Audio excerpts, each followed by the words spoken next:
ها، نه همشون، آقای موسوی منظورم نیست، ادبیاتی که به کار میبرن فرق میکنه با امکاناتی که ما داریم. امکاناتی که جبهه ملی یا سازمان‌های ملی دارن یا سازمان‌های مدنی دارن، این امکاناتشون خیلی کمتر از ماست در خارج از کشور. اما در خارج از کشور چنین به نظر میرسد که این شعارها همه جا افتادن، همه اجتماعات، همه همایش‌ها، همه سمینارها صحبت از حاکمیت ملی و بالاخص جدایی دیانت از حکومت می‌کنه. اما و مطلب دیگه‌ای که لازمه بهش اشاره کرد، انتخابات آزاد در ایران است. عده‌ای میگن که باید ما امکان داره که دستگاه حاکمه رو تحت نظارت مراجع بین المللی مجبور بکنیم که در ایران در یک مورد خاصی انتخابات آزاد بذاره و از این طریق پایه‌های حکومتی رو متزلزل کنیم. اولا مطالب بسیاری هست اینجا، من واقعا به خاطر وضعیتی انتظاری که شما هم کشیدید میخوام قسمت اول صحبتم خیلی کوتاه کنم. قانون اساسی جمهوری اسلامی در مقابل ماست و وضعیتی که این نظام برای ما وجود آورده. این نظام جمهوری اسلامی نظامیه که متشکل از مؤلفه های ناهمساز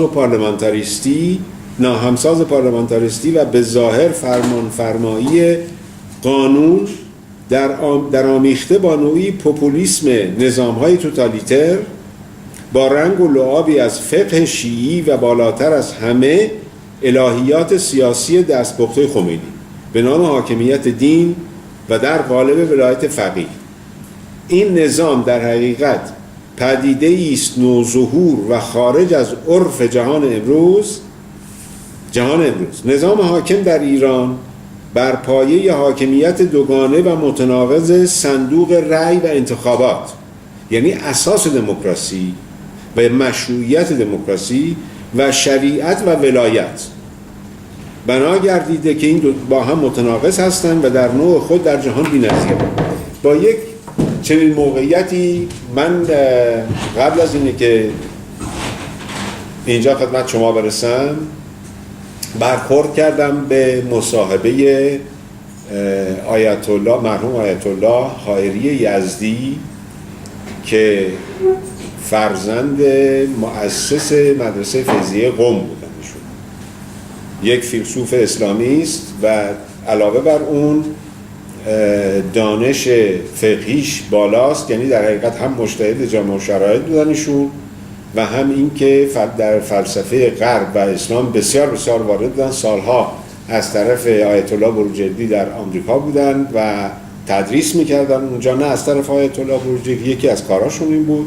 و ایشون در کتاب خود، در خاطرات خودش با دانشگاه هاروارد اتفاقا اشاره میکنه از موضع یک روحانی برخورد میکنه به ولایت فقیه و جمهوری اسلامی و تناقض این دوتا رو نشون میده و میگه این یک وضعیتی است که شما برای استدلال یک امر تناقض اون استدلال رو به کار ببرید و میگه همین مطلبی که اشاره شد اینجا بهش، یعنی جمهوریت که متکی به رأی مردم هست و ولایت فقیه که از حکومت الله صحبت میکنه.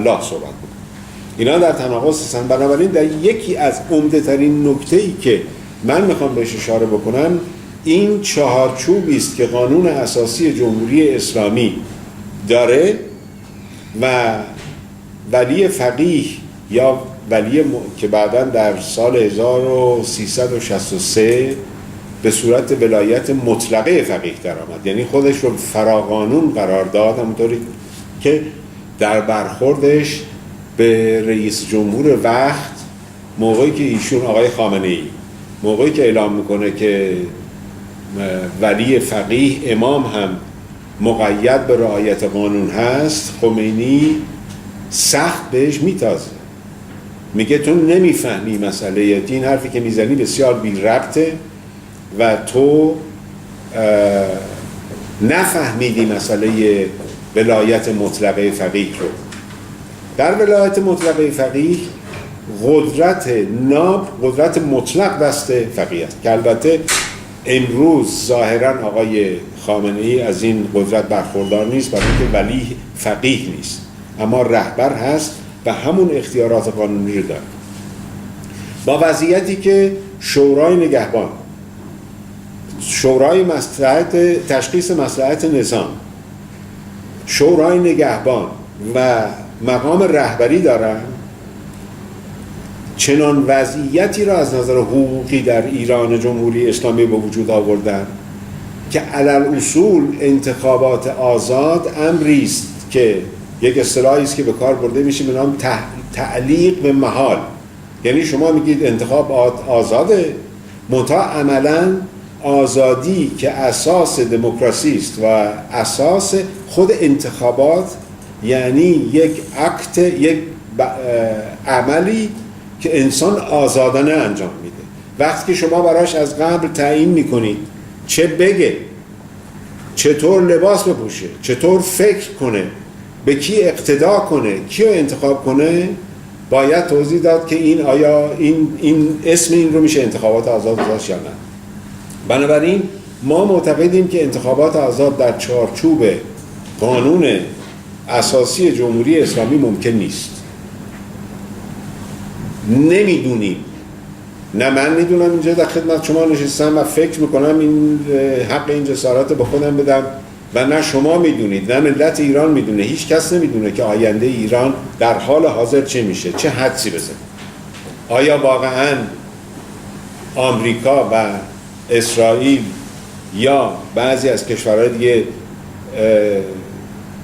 در فکر این هستن که به ایران حمله نظامی کنن؟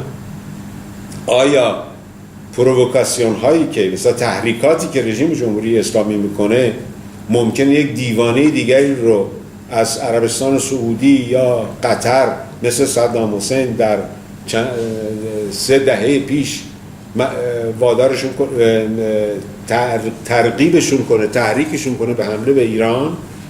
نمیدونیم. ولی واقعیت این هستش که میدونیم این رژیم باید برداشته بشه، این رژیم باید به پایان برسه.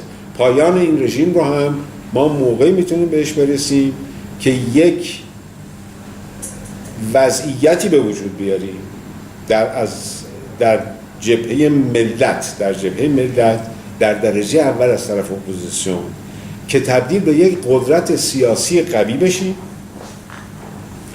با شعارهایی که قدرت سیاسی قوی داشته باشه، مثل حاکمیت ملی، مثل عرض به حضورتون جدایی دیانت از حکومت، و اون وقت اونجا اونچنان دلگرمی رو در مردم به وجود بیاریم، اون مردمی که گفتم امروز دچار ترس هستن و به واقع هم حق هم دارن، که اون نیروی بالقوه‌ای که ما ازشون میشناسیم تبدیل به یک نیروی بالقوه بشه و بیاد به خیابون. اما برای این پیش شرط یک مسئله دیگه ایم داریم. ما با بخش دیگه ای از ملت ایران هم باید صحبت میکنیم و صحبت میکنیم و به اونها هشدار میدیم. اینها یک افرادی هستن که امروز عمال ظلمه هستن، یعنی عمال رهبر، رئیس جمهور و سایر مقامات دولتی هستن. جوانهایی هستن که به سوی جوانهای ایرانی اسلحه میکشن. به اینها باید گفت آینده این مملکت نه فقط مال دیگران، مال شما هم هست و شما هم به فکر ملت خودتون باشید، شما هم به فکر فامیل خودتون باشید. ملت ایران یک فامیل هست. ایرانیت یک نژادی نیست، ایرانیت فرهنگی است. همونطوری که مغول موقعی که به ایران حمله کرد نسل دوم و سومش ایرانی شد، برای اینکه فرهنگ ایرانی اونچنان چشمه فیاض و قوی و مجذوبیه که تقریبا هر فرهنگ دیگر رو در خودش تقریبا نه تحقیقا حل کرده و از بین برد. و همچنین تأثیر حمله عرب به ایران رو، حالا تحت لوای اسلام باشه یا نه، من خارج از اعتقادات مذهبی خودم عضو یک سازمان لایک هستم و سالهاست مبارزه در این جهت میکنم از دوران جوانی، بنابراین کاری به اعتقادات شخصی بنده نداره. بعد از حمله عرب باز این فرهنگ ایرانی بود که در دوستی و برداشت از اون چیزهایی که به دردش میخورد عرفان ایرانی رو به وجود آورد و این قوی خیلی قویه و ابزار همبستگی ایرانی هاست.